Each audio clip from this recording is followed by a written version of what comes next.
خب تو این ویدیو میخوایم با هم دیگه بررسی داشته باشیم، ببینیم که داون پیمنت و دیپازیت با هم دیگه چه تفاوتی دارند. دیپازیت رو میشه بهش گفت بیعانه و داون پیمنت هم میشه ترجمه کرد پیش پرداخت. درک تفاوت این دو میتونه برای شما کمک بکنه که یک معامله املاکی که میخواین انجام بدین روان انجام بشه و بدون دغدغه. دیپازیت چیه؟ دیپازیت مبلغی است که شما با آفری که ارائه میکنید پرداخت میکنید، مثل یه دست دادن با طرفه که آقا من با حسن نیت دارم اینجا رو از شما هم خرید کنم و جدی هستم. مبلغش چقدره؟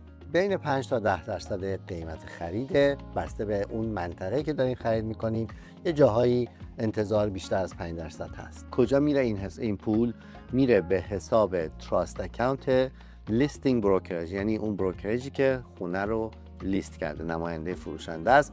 تو اون تراست اکانت تا روز کلوزینگ اونجا به صورت امن نگهداری میشه. روز کلوزینگ این دیپازیت میاد و تبدیل میشه به قسمتی از پیش پرداخت شما یا داون پیمنت و برای کلوزینگ ازش استفاده میشه. داون پیمنت چیه؟ داون پیمنت مبلغی است که شما باید از خودتون داشته باشید که موقع کلوزینگ در واقع بذارید برای خرید و به اون چی اضافه میشه؟ مبلغ مورگیجی که بانک قول داده به شما بده و مجموع این دوتا در واقع قیمت خرید رو تشکیل میده. چیزای مهمی که راجعش میخوام بدونید اینه که وام دهنده ها میخوان که این مبلغ پیش پرداخت یا داون پیمنت شما تو حسابتون مدتی پارک شده باشه. نمیتونه روز کلوزینگ بیاید پیش پرداختتون همه رو بیارید از یه جای دیگه بیارید تو حسابتون که مشخص نیست. مینیمم این مبلغ 5 تا 20% هستش، بستگی به قیمت خریدتون داره.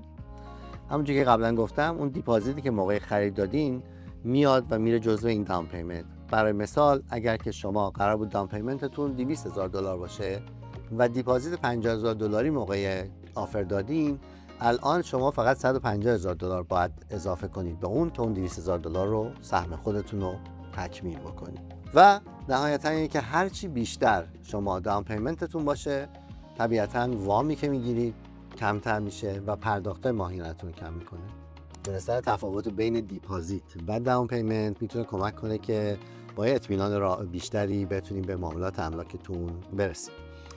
یه مروری با هم داشته باشیم. دیپازیت موقعی که آفر رو تقدیم فروشنده میکنید با آفر پرداخت میشه و داون پیمنت موقع کلوزینگ در واقع سهم شما هست از کل مبلغ پرداختی که به اون داون پیمنت به اصطلاح مورگیجتون اضافه میشه و کل قیمت فروش رو به فروشنده پرداخت میکنه. امیدوارم که با دونستن اینا بتونین راحت‌تر برنامه‌ریزی مالیتون رو داشته باشین، آفرهای قوی تری بدین و راحت‌تر به جلو برین.